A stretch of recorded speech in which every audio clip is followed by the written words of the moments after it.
welcome to this video. Today I'm going to teach you how to find keywords for YouTube. Now first you have to go up here and search for uautocompleteme.io, as you can see right here, /YouTube. And now you simply enter in a keyword for a type of YouTube video or niche you want to make, and it's going to appear.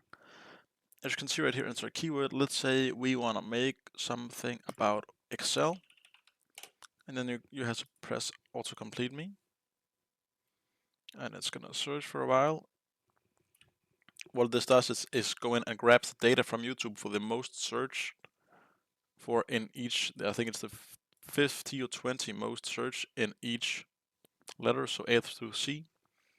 And as you can see, it says Excel MPV, naming ranges, Excel nodes, Excel match, whatever. But even as just search Minecraft, for example. Let's say you want to make Minecraft videos and want to make sure that you make the videos that most people search for. It's going to show you those. As you can see here, Minecraft Bedrock, Minecraft Bed Wars, Minecraft Garden, Horse Stable, whatever.